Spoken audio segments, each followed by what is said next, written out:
Pretty good. Oh, hi. I'm Eric Johnson, RPT. I'm here today to talk a little bit about books.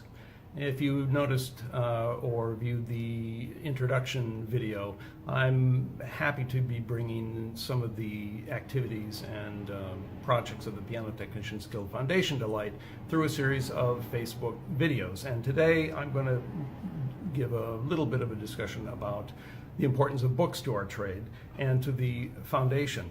I grew up in the 20s, and so I grew up going to the library, and I happen to love books of all type. I love the look, the feel, the smell, the design, and the history of books. And books have played an important role in various ways and shapes to our profession of piano technology.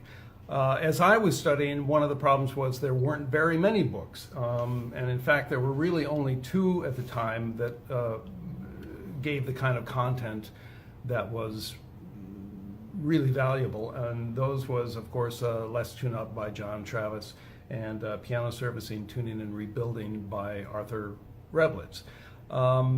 Now there are a wide variety of books available, and more dribbling out, but more important and really valuable books dribbling out that we're going to be exploring in different videos. The Piano Technicians Guild Foundation also loves books. They sponsor the Steve Jellin Memorial Library at the home office in Kansas City, Kansas, not Missouri. Make sure you fly into the right airport. And they also have done a wonderful thing in republishing a new version of Claude Montal's book, The Art of Tuning. Originally published in 1836 in Paris, this is a new translation by Fred Sturm, a concert pianist and a piano technician in New Mexico. And it's a vital resource for anybody interested in pianos in general and in piano technology in particular. Montal lived from 1800 to 1865. He published this book, the original version of this book, in 1836. He was not only a piano technician, he was a piano builder and an action designer with a number of action designs to his credit. This is a very thorough book. To give you an idea, there's 22 chapters and 5 appendices. The chapters range, just to give you an idea, summary of elementary principles of music needed in order to understand this book, a succinct account of harmony, very succinct, it's only about 4 pages. Pianos of diverse shapes, tuning wrench, mute, tuning fork, and how to use them.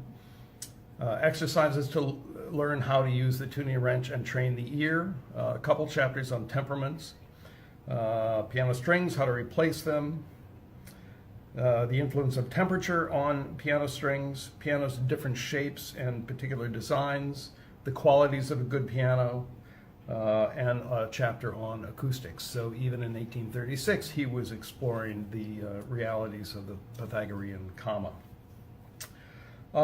This is a very thorough book, and there are, to give you an idea, there are 4 diagrams of piano action designs.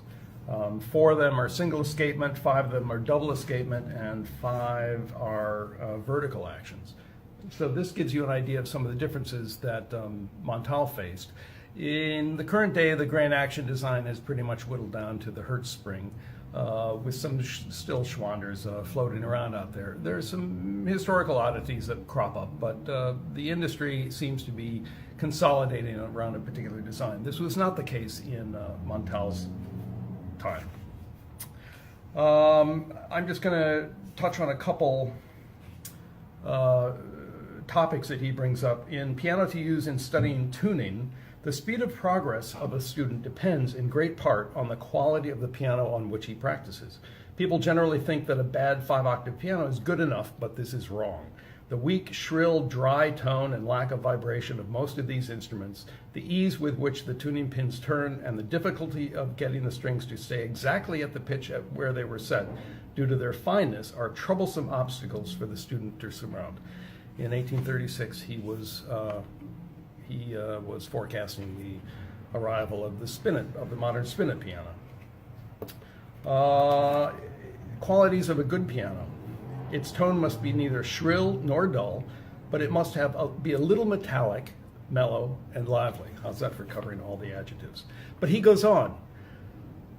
And in this regard, we have come in France to such a degree of perfection and variety that we are envied by other lands, which gives French instruments a great superiority.